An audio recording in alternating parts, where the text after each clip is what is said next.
Jadi kurang lebih saya 3 tahun lah di Di Popayato. Popayato, dari Iya. Jakarta balik ke Popayato. Iya, jadi ya di situ Oke. saya belajar lah gimana caranya menjadi petani kelapa. Ya, biasanya orang Oke. udah mapan, udah kita nggak mau urusin politik, udah bisnis aja yang Iya, penting iya kita sih, dapat itu. duit kan. Itu poinnya sih. Iya. Ya, Jadi sepakat. saya nggak akan ke lain-lain hanya untuk mendapatkan suara, tapi nanti oke. hasilnya Tidak bisa ternyata nggak tidak maksimal. bisa.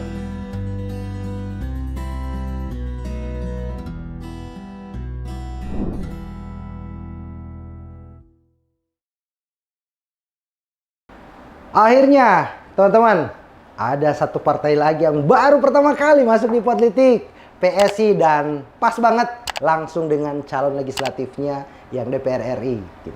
Pak Wempi Waworuntu Pangakuan. Selamat datang Pak di politik. Terima kasih, Mas Iswan. Ya, jadi dari Pohuwato nih ya.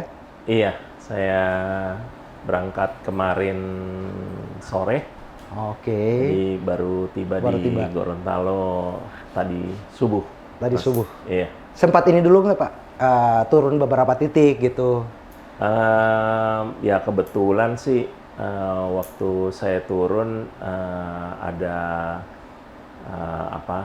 seorang pendeta ya di Popayato yang meninggal, jadi kita datang Mampir situ dulu. begitu. Oke, baru ke sini. Iya, Wes, luar biasa ini. Jadi memang padahal memang hari ini tidak ada agenda untuk wilayah kota dan sekitarnya, Pak ya. belum ada. Oke, belum ada. jadi memang praktis cuma khusus untuk ke sini ya. Wes. Terima kasih banyak. Sama-sama, Mas. Pak, sebelum kita bahas soal politik nih, ini apa namanya? Kan Pak Wempi ini saya lihat di rekam jejaknya, ini seorang pengusaha gitu sebenarnya. Iya. Jadi kalau ngobrol-ngobrol itu by riset dari teman-teman juga, itu mobil itu tidak bisa sampai ke Gorontalo kalau dari Jakarta kalau bukan dari perusahaannya Pak Wempi gitu. Iya, ya mungkin saya ceritakan background saya ya, ya. Mas Iswan. Jadi saya ini lahir di Popayato. Oke, berarti langsung lahir di Popayatonya ya. Saya lahir di Desa Londoun, Popayato. Oke. Lalu umur 5 tahun CB kirim saya ke Jakarta untuk sekolah. Oh, jadi dari 5 tahun sudah langsung Iya. merantau. Iya, jadi sejak itu ya saya di Jakarta ya. Jadi SD, SMP, SMA, saya SMA di SMA Kanisius. Oke, Sekolahnya cowok semua. cowok semua, tapi apa SMA-nya Kompas ya. Kanisius itu emang luar biasa ini ya. Ya, saya seneng sih di SMA Kanisius itu, walaupun cowok semua ya, tapi fasilitasnya itu luar biasa juga. Jadi memang benar-benar sekolah buat cowok ya. Jadi ada lapangan sepak bola, ada lapangan bola basket, ada 2, ada indoor, ada outdoor. Fasilitas Terus, cowok, cowok banget lah. Ada lapangan voli 2, ada lapangan tenis. Lengkap sekali fasilitasnya. Jadi kita sekolah tuh di sana jam 7 sampai jam 1. Setelah itu lanjut dengan kegiatan laboratorium. Setelah laboratorium lanjut lagi dengan ekstrakurikuler lah gitu. Kita Oke, non-stop itu Pak ya? Sampai jam 5. Jadi hampir tiap hari begitu. Jam 7 sampai jam 5, jam 7 sampai jam 5. Oke, sama kayak sudah seperti kerja kantoran. Jadi setelah dari Kanisius, saya kuliah di Trisakti, jurusan akuntansi, Fakultas Ekonomi. Oh, memang sudah dari awal memang sudah biasa hitung-hitung doi. Oke. Nah, setelah itu, setelah lulus dari Trisakti, saya bekerja di perusahaan Korea, PMA, ya, sebagai staf accounting. Lalu mulai itu saya tour of duty lah di perusahaan yang sama. Dari staff accounting saya ditawarkan untuk jadi purchasing, lalu ditawarkan untuk jadi marketing. Setelah itu ya saya juga sempat ke Popayato Oke, karena itu pulang perusahaan, kampung. iya perusahaan keluarga. Jadi waktu itu keluarga minta tolong lah karena manajemennya kurang bagus. Jadi minta tolong untuk saya bantu merapikan lah. Iya, gitu. Jadi kurang lebih saya 3 tahun lah di Popayato. Di Popayato, di Jakarta balik ke Popayato. Iya, jadi ya di situ saya belajar lah gimana caranya menjadi petani kelapa gitu. Oh iya. Nah, lalu setelah itu saya kembali ke Jakarta. Waktu itu alasan saya kembali ke Jakarta adalah karena saya waktu itu baru menikah dan istri saya ada masalah dengan kandungannya gitu. Jadi waktu itu ya kita agak sulit gitu untuk punya anak. Jadi kita berobat dulu ke Jakarta dan bersyukur kita akhirnya mempunyai seorang putri sampai sekarang. Putri saya sekarang udah lagi tahap skripsi. Mahasiswa. Gitu. Sudah besar ya. Sebentar lagi itu juga nanti. Sebentar, ada ini juga Pak. Ini Putri mau ada rencana gitu. Kamu juga kayaknya harus masuk dunia politik nih. Belum ada. Jadi ya sekarang sih saya minta dia, kebetulan dia ambil jurnalistik. Dia ambil jurusan jurnalistik. Tapi sekarang ini dia bantu saya di perusahaan yang ekspedisi ini. Jadi dia yang pegang akun-akun untuk media sosial. Jadi dia yang selalu update. Di perusahaan saya itu ada di Facebook, Instagram, Twitter, TikTok, semua LinkedIn, jadi dia yang promosikan terus. Jadi setiap ada tanggapan nanti dia akan infokan ke saya untuk respon. Keren. Ini mantap. Nah, yang jadi pertanyaan Pak, ini kan sebenarnya zona nyaman banget ini. Di perusahaan yang sudah punya perusahaan sebagainya. Kenapa ke politik Pak? Itu dulu deh jadi pertanyaan. Iya Pak, jadi mungkin saya lanjutkan dulu nih. Setelah dari perkebunan itu, saya kembali ke Jakarta dan saya mulai masuk ke perusahaan otomotif, Pak. Berarti sebelum ada ini ekspedisi ini, Pak Wempi saya kerja masuk di beberapa perusahaan otomotif Jepang lah, yang di kelas internasional ya. Gitu. Nah, di sana saya mulai dari sales, lalu supervisor, kemudian area manager, baru general manager. Saya lalu masuk ke sebuah perusahaan asing ya, yang miliknya Singapura. Nah, di situ saya mulai belajar logistik.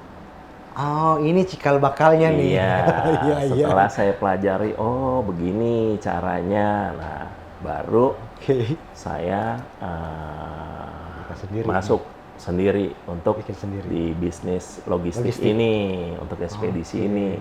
Jadi dari situ, kenapa saya bisa cepat gitu ya? Karena background saya sebelumnya otomotif dan saya sudah koneksi dengan semua dealer-dealer, perusahaan-perusahaan otomotif itu sudah kencang.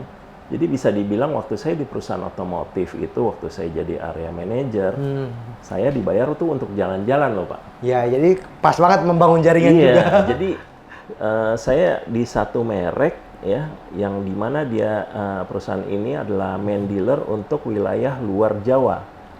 Sumatera, Kalimantan, Sulawesi, Papua, di mana ada dealer tersebut, di mana yang ada merek tersebut, pasti saya udah pernah. Mulai dari Aceh, Medan, Pekanbaru, Padang, Palembang, Jambi, Lampung, Banjarmasin, Pontianak, Balikpapan, Samarinda, Palangkaraya, terus Makassar, Kendari, Palu, oke. Gorontalo, Manado, Iya, iya, iya. Ambon, Ternate. Ternate, Jayapura, Manokwari, Timika, ya. Nabire, Mana sampai Nabire? itu kita kalau mau ke Nabire ya dari Jayapura ke Jayapuranya. Nabire itu nggak ada pesawat jet Pak. Pesawatnya baling-baling, Ya, oke. yang Cessna. hanya Ya. yang hanya isi sekitar 22 Iya, orang, iya. ya. Nah itu waktu kita ke bandaranya pun itu ada penumpang yang lagi antri check-in itu dia bawa ternak tuh Pak. Ini bikin kayak ini mikrolet ya, kayak angkot. Waduh, itu pengalaman yang saya nggak bisa lupa lah gitu ya. Nah itu Pak, jadi ya kenapa saya juga bisa bangun ini dengan cepat? Karena Karena memang networknya sudah ini ada ya. networknya. Oke, dan Begitu. apa namanya yang sekarang juga jadi klien-klien Pak WMP di ekspedisi ini juga adalah dealer-dealernya juga. Dealer itu Pak. Oke. Jadi, dan ya ATPM itulah yang karena ya memang terus terang waktu pertama kali saya mulai karena saya ex dari perusahaan itu, jadi saya hanya datangi, saya bilang saya punya perusahaan ekspedisi sendiri, saya boleh nggak gitu saya sekarang melayani perusahaan ini, begitu aja sih Pak, dan simple. Dan kalau di otomotif begitu perusahaan kita sudah melakukan pengiriman dan dipercaya oleh satu merek ini, merek lain akan percaya. Iya. Itu aja. Jadi kita ada proof. Ini udah. Yang penting dapat satu merek aja dulu. Iya. Nah, makanya sekarang Papua ya, yang saya sebutkan Jayapura, Sorong segala macam, itu saya kirimkan Honda, saya kirimkan Daihatsu, saya kirimkan Wuling. Manado, saya kirimkan Wuling, saya kirimkan Daihatsu. Daihatsu juga. Spare part Daihatsu, Manado, Gorontalo. Satu vendor aja, nggak ada vendor lain. Wish. Iya, semua nih. jadi nggak ada kompetitor. Pesaing, nggak ada kompetitor karena begitu mereka coba, oh bagus, langsung dan gitu kita selalu ya di otomotif tiap bulan itu di review. Jadi performance-nya bagaimana, lead time-nya sesuai nggak dengan target gitu. Kalau nggak sesuai, langsung harus presentasi atau ada ininya infokan kenapa masalahnya ada di mana, perbaikannya nanti ada di mana. Kalau misalnya ini resiko, misalnya ada mobilnya yang cacat saat di jalan. Kita udah pernah Pak, jadi kita kirim satu kontainer, itu saya ditelepon malam-malam oleh pelayaran, infokan, Pak, ini kapal kita kena badai di Laut Makassar, ada beberapa kontainer yang tali selingnya putus, jadi beberapa kontainer jatuh ke laut, ada juga yang jatuh di Palka. Nah kebetulan yang kontainer Bapak jatuh ke laut. Aduh, jatuh ke laut. Jadi nah kan saya ini agak unik Pak. Jadi kita ekspedisi kita kalau biasa Bapak kirim dengan kontainer itu, kan kontainer ada dua macam. Iya, ada 20 yang feet. pendek dan yang panjang. 20 feet sama yang berapa tuh ya? 40 feet. 40 feet, Kalau 20 feet itu isi satu mobil biasanya. Kalau 40 feet isi 2 mobil. Nah, kita pakai rak. Di dalam kontainer dipakai. Jadi bersusun mobilnya. Jadi bisa buat lebih. Bisa 3 mobil atau maksimal 4 mobil. Kalau mobilnya mungkin Daihatsu Ayla, yang kecil lah ya. Toyota Agya, Honda Brio, itu bisa 4. Bisa 4. Gitu. Tapi kalau ya Innova, Fortuner, pasti 2 lah ya. 2 lah, itu kan memang udah tinggi, gitu. Tinggi panjang pula. Iya, itu nggak bisa. Tapi kalau misalnya ada satu Daihatsu Ayla ditambah 2 Innova, bisa 3. Masih bisa ya? Bus. Yang saya penasaran Gitu. yang jatuh itu yang mobil apa, Pak? Nah, kebetulan waktu itu Honda, Pak. Honda. Jadi ada isinya 4 Brio. Brio semuanya. Nah, tapi kan TPM ini kan memang semuanya diasuransikan. Asuransikan ya. Jadi nggak ada masalah. Jadi Oke. begitu kejadian, malam itu saya ditelepon jam 11, saya langsung telepon lagi ke main dealer, infokan, ini ada kontainer yang nyemplung ke laut gitu. Ya itu langsung diurus asuransinya. langsung klaim. Jadi kita nggak sama sekali nggak ada Minim sekali resiko. pembayaran kita ditahan kah atau apa, nggak ada. Tapi untuk proses asuransi itu perlu beberapa kali meeting lah dengan pihak customer asuransi juga. kita, dengan bagian asuransinya pelayaran gitu, dan beres 3 bulan selesai. Rak saya pun diganti oleh asuransi. Jadi bukan cuma mobilnya. Iya, karena rak kita itu cukup mahal, Pak, investasinya. Iyalah buat mobil gitu yang harusnya cuma 2 mobil bisa jadi 4. Iya, iya. Jadi emang kita aset kita sih di raknya itu. Di rak. Pak, jangan dibongkar semua, Pak. Nanti kompetitor jadi tahu cara mainnya. Nanti bakalan ada nih kompetitornya nih, Pak. Terus terang sih, kayaknya kalau di Indonesia sih ya hanya kita sih. Oh iya. Bahkan juga kalau mau main juga ya telat lu, Bro. Gua udah menguasai nih. Betul. Jadi di otomotif juga kan nggak gampang, Pak. Jadi kalau satu merek dia udah dengan satu ekspedisi dan dia sudah percaya dan dia merasa oh iya memang ekspedisi ini udah bagus kerjanya, aman selama ini, tidak pernah bikin masalah. Ada ekspedisi lain mau masuk belum tentu bisa. Oke. Susah. Kalau misalnya pernah nggak ada ekspedisi yang mainstream sekarang lah, Pak, yang biasa juga ngehandle yang retail kayak yang JNE, JNT, mereka juga kan ada yang truknya. Itu kalau misalnya ke otomotif mereka nggak bisa masuk ya? Saya ada, jadi justru dari ekspedisi retail itu minta saya yang bantu. Oke, jadi ujung-ujungnya ke Bapak juga. Iya. Kalau saya sih terus terang bisa dibilang 98% otomotif, Pak. Jadi saya hanya main mobil dan spare part. Spare partnya. Iya. Ada kadang-kadang yang lain ya, barang-barang kargo umum itu yang harus saya tangani ya, misalnya merek Uniqlo gitu ya. Oke, ya. Kenapa saya harus handle Uniqlo? Karena Uniqlo itu di bawahnya MC Group, Mitsubishi Corporation Group. Jadi masih satu grup lah sama otomotifnya. Karena saya kirimkan Mitsubishi, jadi Mitsubishi logistik. Oke. Tanyakan ke saya, bisa handle nggak? Ya karena ini udah satu grup, nggak mungkin lah. Nanti saya bilang nggak bisa, Mitsubishi-nya saya nggak dikasih. Iya. Jadi sekalian ya. Oke. Begitu. Keren juga model bisnisnya ini. Nah gitu, kembali ke pertanyaan Pak Iswan, kenapa saya... Nah iya, itu Pak. Jadi yang jadi pertanyaan kan gitu, masyarakat juga pasti bertanya-tanya gitu. Ini sudah zona nyaman ini. Iya. Saya sih terus terang ya. Kalau kondisi saat ini memang saya udah di zona nyaman. Iya. Ya.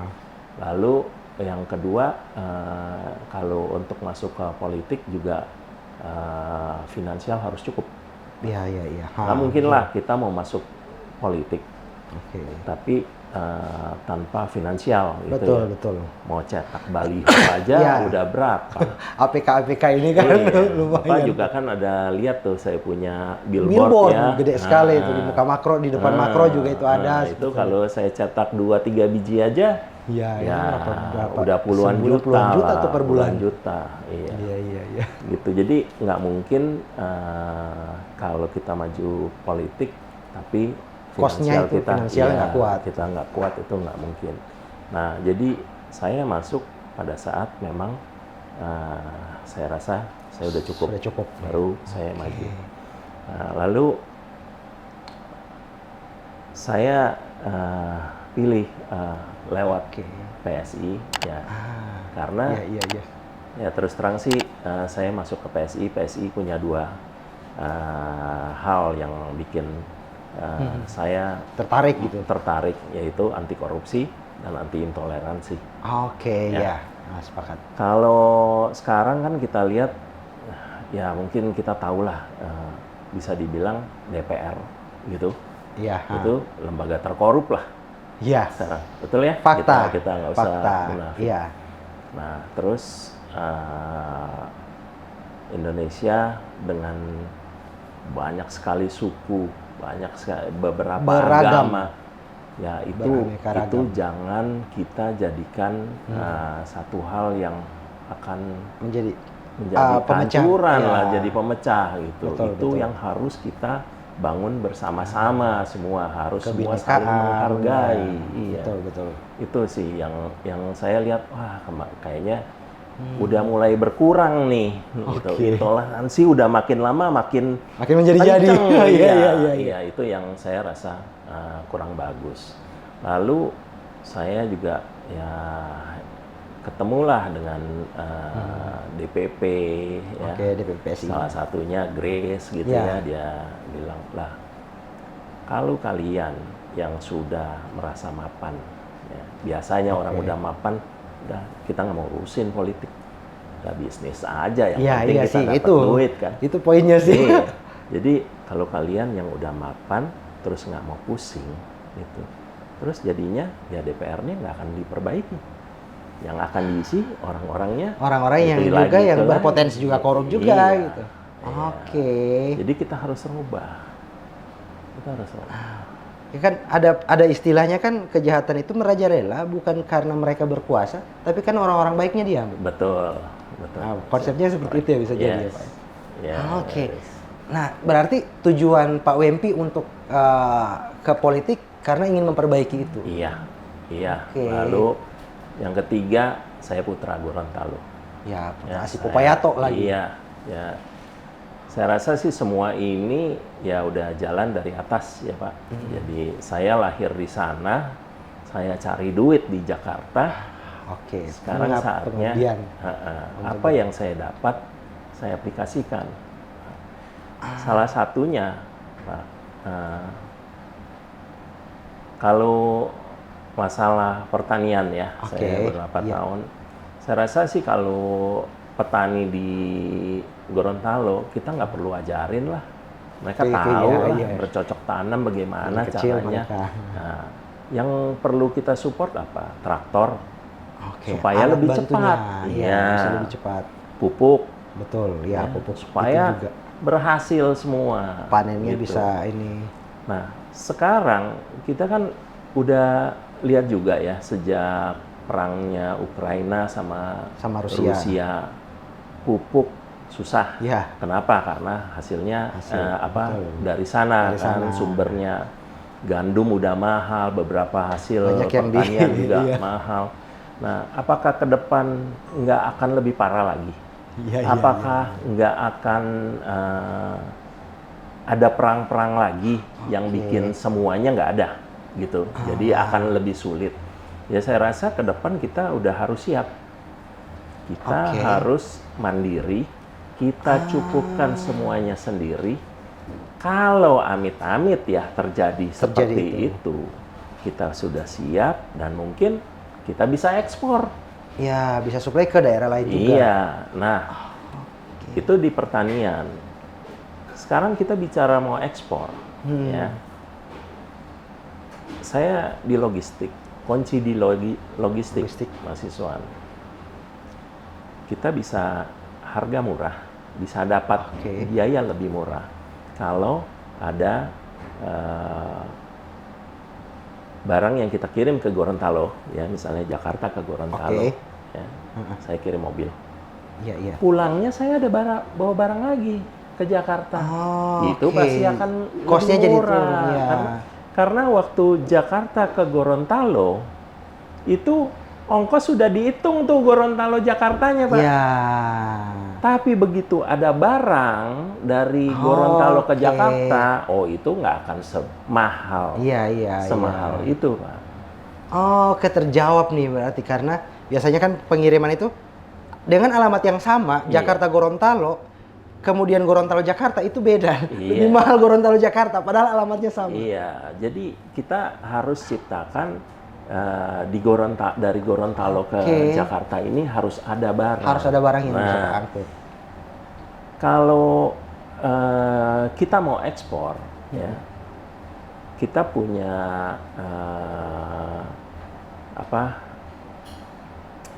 kapal yang ke Gorontalo. Gorontalo kan ada dua pelabuhan nih, pelabuhan kota dan pelabuhan Anggrek. Ya. Nah, sekarang di pelabuhan Anggrek, saya lihat sih hanya satu pelayaran aja. Sedangkan di pelabuhan kota ada 3 pelayaran.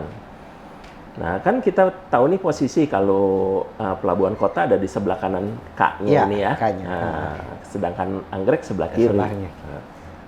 Kalau di Anggreknya sendiri bisa banyak juga pelayarannya. Daerah bisa nah, itu harga akan bisa bersaing. Jadi lebih banyak kapal yang masuk. Iya. Lalu lebih banyak barang juga yang bisa keluar. Iya, jadi keluar masuk barang juga lebih banyak. Tapi untuk barang bisa keluar lagi, Pak.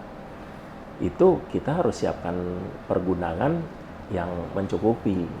Tergantung kita mau simpan barangnya apa. Iya. Kelembapannya berapa? Karena kalau yang namanya kita ekspor, kapal yang ada dipakai di Indonesia mungkin hanya bisa angkut sekitar 700 sampai 1000 TEUs. TEUs itu 20 foot equivalent unit. Artinya kontainer yang pendek ya, Pak.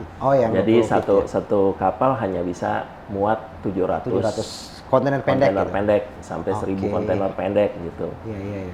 Tapi kalau Bapak ke Tanjung Priuk, ada satu kapal besar ekspor masuk. Dia tuh isinya bisa 10.000 sampai 15.000. Gimana gedenya itu? Nah, itu. Nah, nggak mungkin kapal sebesar itu singgah di Gorontalo.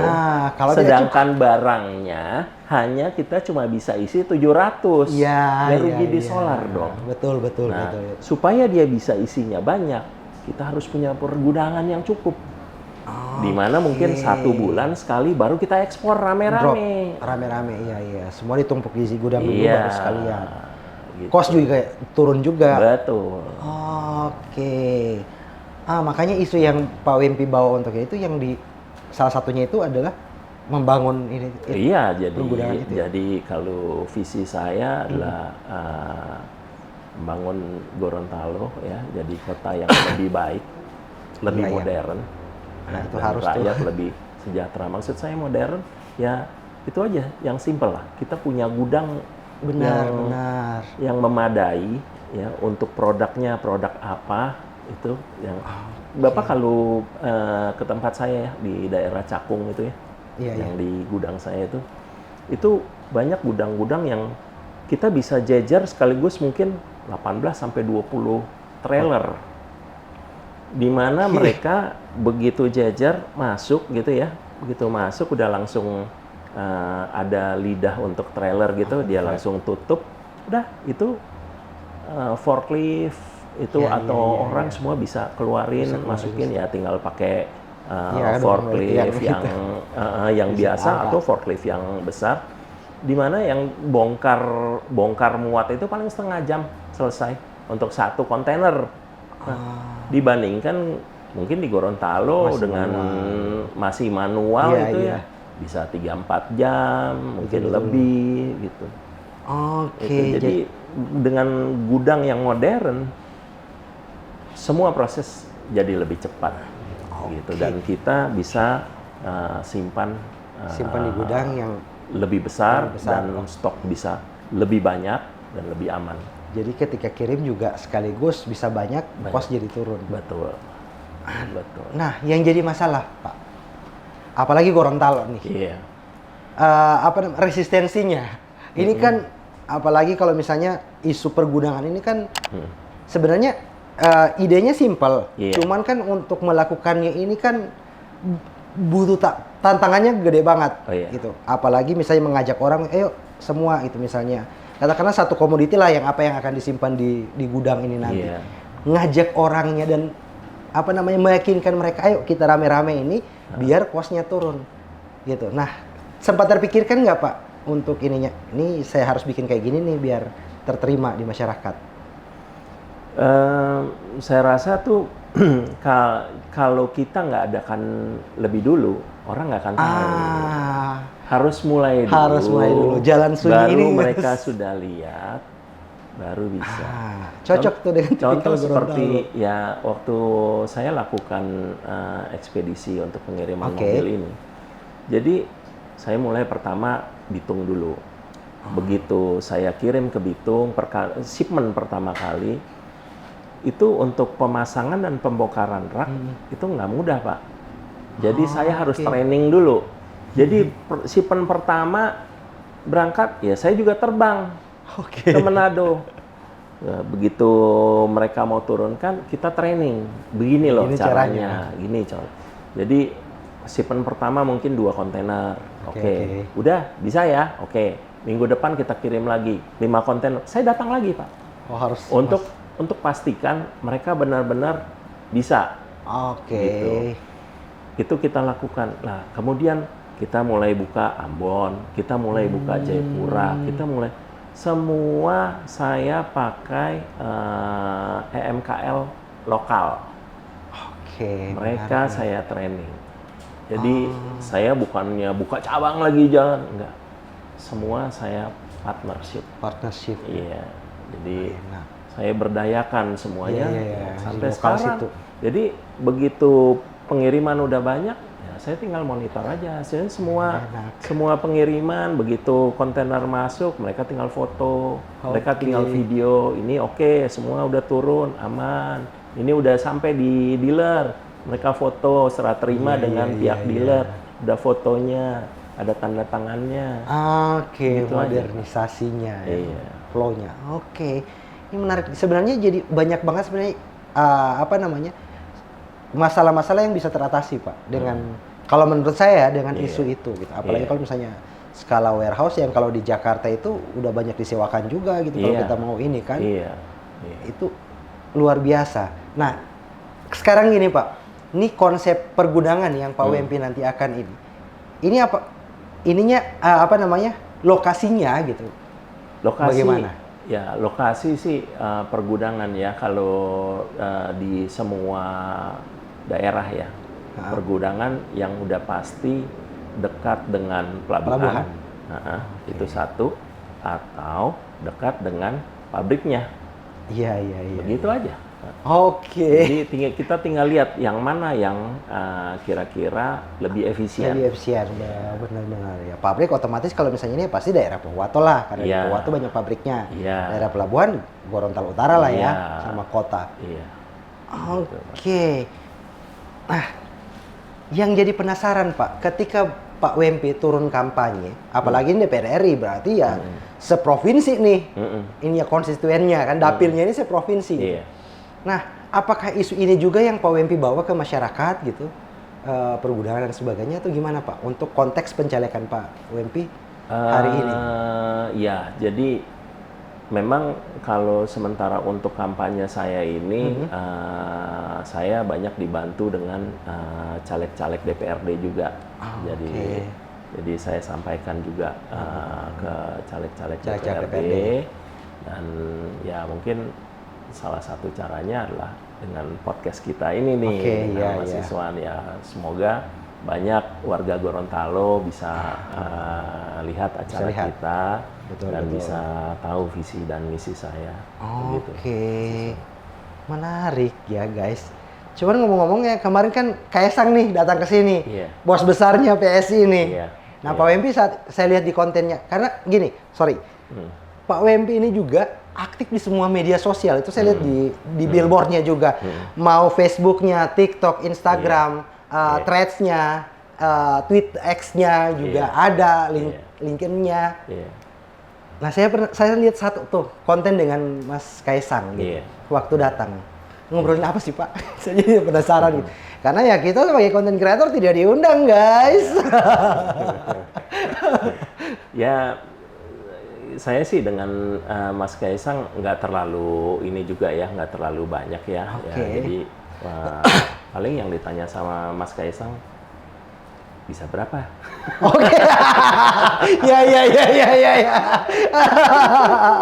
Itu aja sih. Tapi saya salut lah. Maksudnya saya ketemu dengan Mas Kaisang ya anak presiden. Oke, anak presiden benar. Menurut saya ya orangnya sangat low profile. Setuju saya, Pak. Iya, sangat low profile. Setuju Beda saya. lah, beda. Jadi kalau kita nggak tahu dia anak presiden, ya kita lihatnya Biasa aja ya. biasa aja, benar, biasa Iya. aja. Oke. Nah, waktu dia datang sih apa sih misi yang dia bawa, Pak, ke sini gitu? Ya ini sih, jadi Mas Kaisang sih ingin agar PSI itu lebih banyak diketahui oleh masyarakat Gorontalo ya. Oke. Karena dia tuh ya dari hasil Risetnya, survei. dia riset semua, Mas Kaisang lebih ngetop daripada PSI-nya. Oke, ya. Jadi ini itu yang dia harus benerin gitu. Harusnya kan PSI lebih ngetop nih daripada Mas Kaisang. Begitu. Oke, apalagi Mas Kaisang kan ada podcast itu. Podcast depan pintu ya. PDP gitu. Podcast depan pintu ya. Sekali aja Pak WMP juga nanti masuk ke podcast itu. Nah, menurut Pak WMP nih, PSI gitu. PSI ini kan kalau misalnya di tahun pemilu 2019 kemarin gitu, hampir dapat jatah kursi gitu di Senayan gitu ya. Ya padahal juga kader-kadernya ini luar biasa, banyak yang menang gitu. Cuman sayang karena nggak parliamentary threshold jadi nggak dapat gitu. Nah, apalagi konteksnya hari ini Pak WMP juga kan di DPR RI nih. Nah, chance untuk PSI untuk dapat jatah kursi di Senayan itu kalau misalnya info-info lah ya dari internal partai ada potensi nggak, Pak? Gini, Mas Isan. Jadi saya di PSI ini sebenarnya udah ikut dari 2019. Oh, 2019 saya nyalek untuk DKI 1. Oke, DKI 1 ya. Ya, cuma ya tapi memang suara saya juga di DKI 1 nggak gitu banyak ya. Karena PSI masih baru dan juga nggak masuk kan di parliamentary threshold. Tapi waktu itu sih ya senggangannya di DPRD DKI ada masuk, Surabaya ada masuk. Terus DPRD. Kalau saya lihat dari 2019 dengan sekarang jauh, Mas, jauh. Jadi kita waktu itu kan PSI sering bikin acara Kopdarwil ya. Oke, ya. Kopi darat wilayah apa atau Kopdarnas gitu ya, nasional gitu. Yang hadir 2019 dan sekarang itu jauh lebih banyak. Lebih banyak Jadi sekarang ya. Benar-benar sekarang pengikut PSI itu udah jauh berlipat-lipat banyaknya. Yang lalu kita datang ya semua inilah masih tempat duduk masih sesuai lah, yang kalau mau hadir semua harus pakai Google Form gitu. Sekarang setiap kita bikin acara itu sudah tidak lagi pakai pendaftaran. Datang aja. Jadi waktu 2019 itu kita juga gedungnya kecil-kecil. Sekarang kita ya lapangan tenis Senayan yang segitu besar itu pun penuh. Ininya apakah karena sekarang ketumnya Mas Kaisang? Sebelum Mas Kaisang dengan Bro Giring itu juga udah mulai ada peningkatan. Sis Grace juga masih zamannya udah bagus ya? Tapi begitu ada Mas Kaisang ini memang melonjak jauh. Mas Helmi juga masuk ke dalam gitu, itu luar biasa. TVRI aja bisa dibikin jadi seperti itu ya. Kalau untuk 2024 sih saya optimis kalau bisa dapat ini ya. Pasti bisa dapat kursi. Masuk. Boys. Jadi saya malah dengar dari Mas Kaisang ya kita tuh targetkan satu orang wakil di DPR. Target satu DPR RI 1. Iya, wakil ketua ya. Wakil ketua. DPR RI itu sih. Keren. Nah, kalau di konteks Gorontalo sendiri, Pak, chance udah ada hitung-hitungan nggak? Misalnya kan pasti Pak WMP juga punya tim gitu yang juga menghitung dan sebagainya gitu.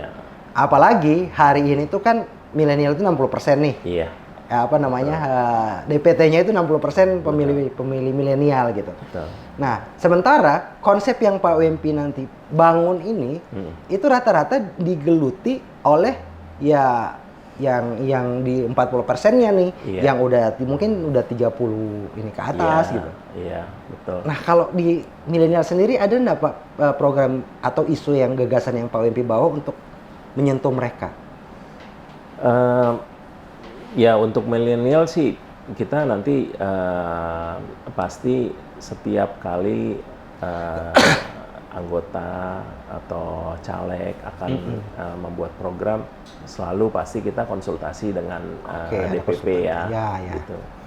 Nah, visi dan misi saya ini sih yang saya punya ya, yang memang kenapa saya inginkan itu karena itu yang saya kuasai.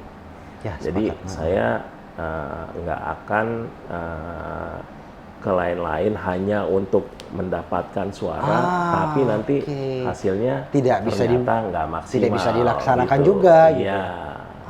Gitu. Berarti kalau nanya soal pergudangan, ekspedisi dan sebagainya udah selesai itu barang Pak ya. Hatam ya. Dan karena ya itu sih, kalau kita inginkan biaya yang lebih murah, lebih efisien, itu yang harus kita lakukan. Oke Pak. Gitu. Karena gini, ada juga banyak sekali juga, apalagi teman-teman UMKM nih Pak. UMKM itu kan banyak memilih untuk bisnisnya itu kalau misalnya dari Gorontalo, bisnisnya itu pertama ya bisnis digital gitu, yang tidak perlu harus melibatkan ekspedisi gitu.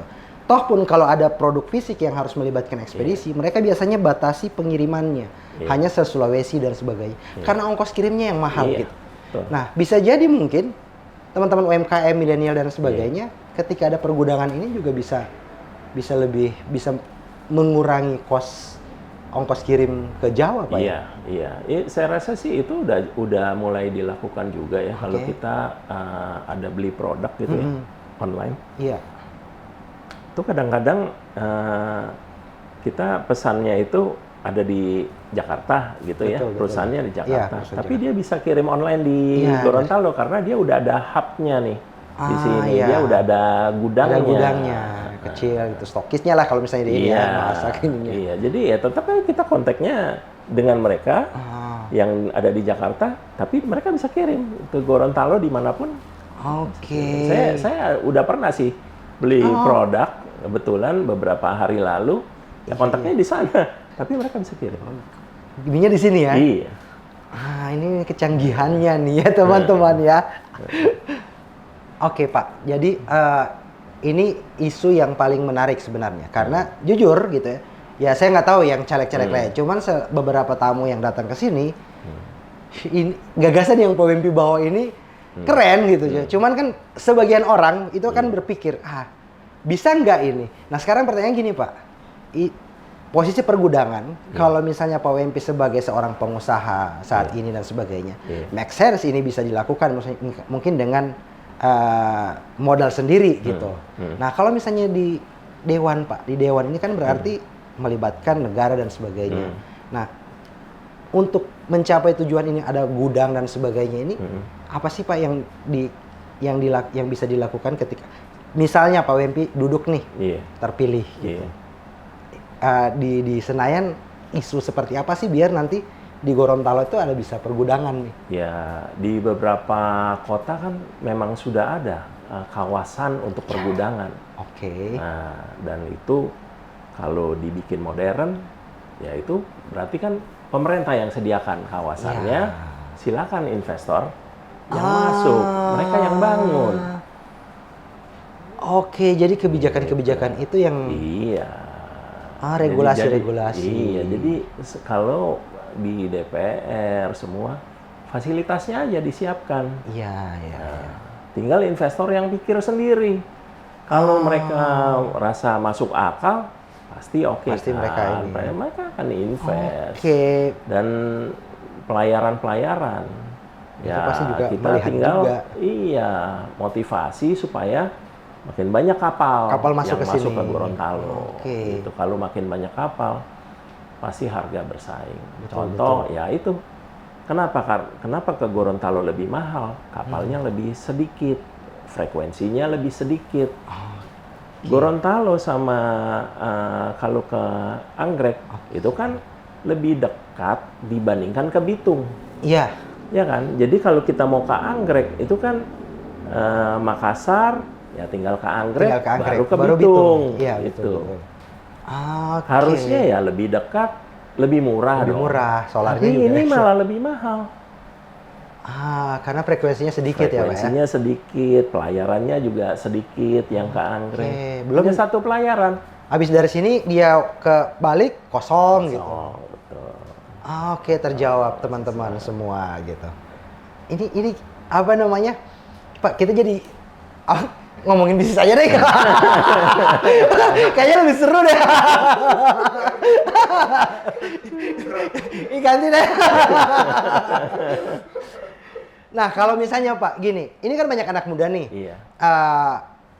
Yang juga bisa jadi punya niatan yang sama dan punya visi yang sama gitu, biar bisa ada gudang di sini gitu. Nah, kalau misalnya, Pak, saya juga pengen dong, bagaimana bisa ikut terlibat gitu, biar ada pergudangan dan sebagainya di Gorontalo gitu. Nah, kalau misalnya ada seperti itu, apakah Pak WMP nanti punya cita-cita gitu? Kalau El Nino kan dia bikin El Nino Center dan sebagainya.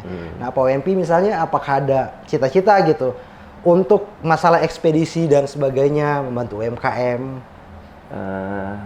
Ya, saya kalau saya rasa sih setiap orang ya itu punya keinginan untuk membantu orang lain ya di saat dia sudah berkecukupan gitu. Betul, ya. sepakat. Pasti semua orang ingin membantu orang lain. Jadi yang bisa saya berikan ya pada saat saya udah tahu nih ini loh ilmunya gitu. Kenapa saya nggak bagikan?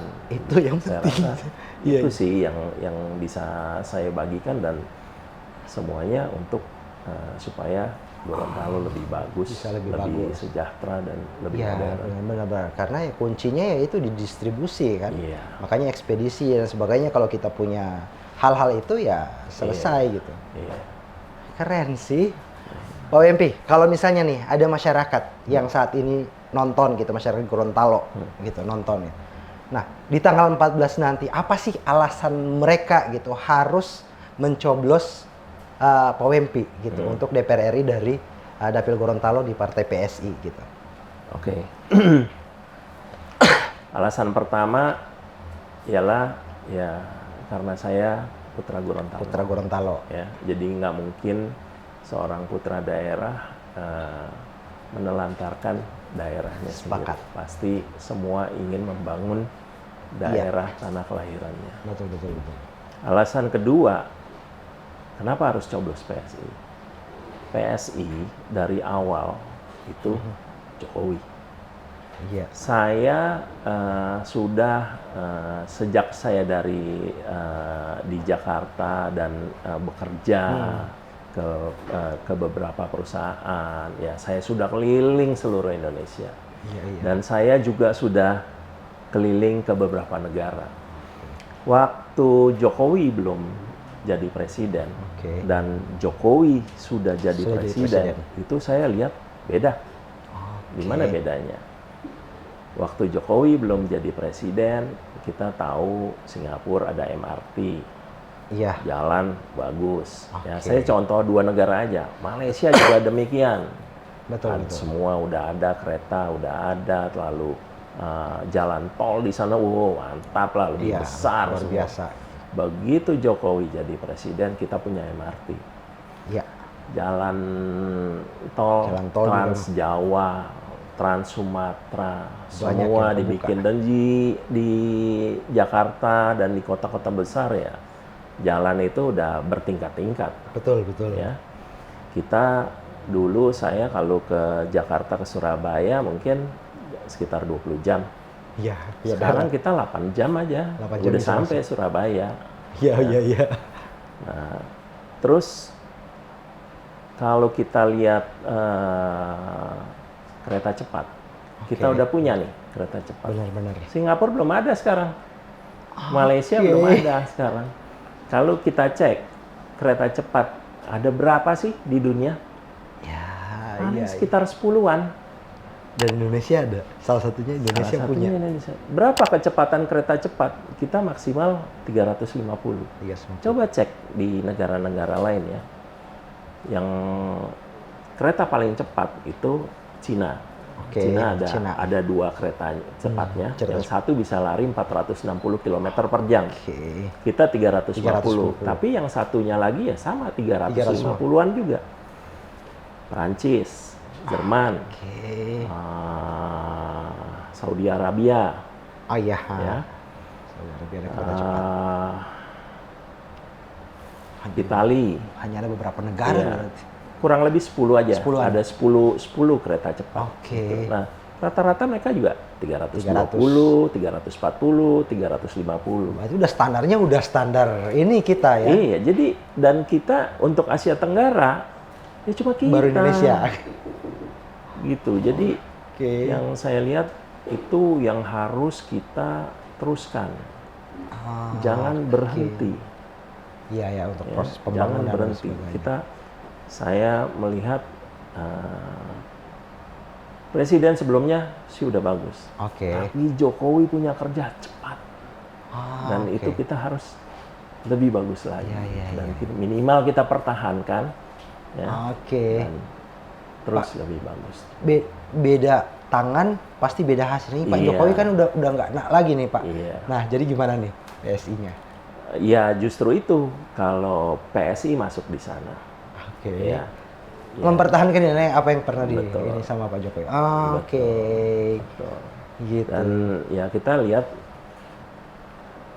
Mas Ketum, Mas Kaisang udah di PSI. Ya kan? Mas Gibran Cawapres. Ya itu sih udah jawaban lah. Maksudnya ya merepresentasikan. Nggak mungkin lah Mas Ihsan kasih anak Mas Ihsan di situ.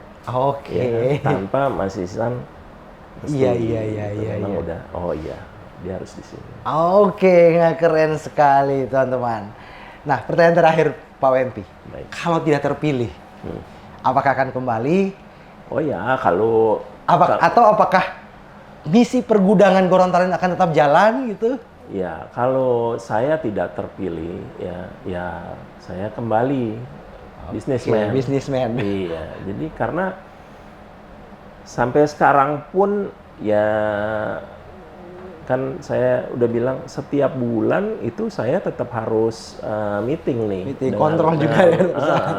Jadi kadang-kadang nih saya lagi turun ke Gorontalo, diteleponin Pak Wempi, kita ada meeting vendor ya. Nah, itu saya udah mesti pinter-pinter tuh Pak ngaturnya. Sampai tanggal segini, tahu-tahu kita harus balik Jakarta, nanti balik lagi. Iya. Gitu. Jadi ya perusahaan yang saya udah bangun, saya tetap akan jalankan. Tetap jalan. Gitu. Ya, jadi saya nothing tulus. Jadi saya jadi atau enggak, saya berikhtiar, tapi yang tentukan dari atas. Kalau atas bilang enggak, jangan jadi dulu sekarang, ya udah. Iya. Nih masih di sini nih. Iya. Gitu. Keren nih. Kayaknya nih kita kapan-kapan harus lanjut ke podcast Serambi Inspirasi nih Pak untuk ngobrolin bisnisnya nih. Terlalu singkat kalau di Podlitik gitu.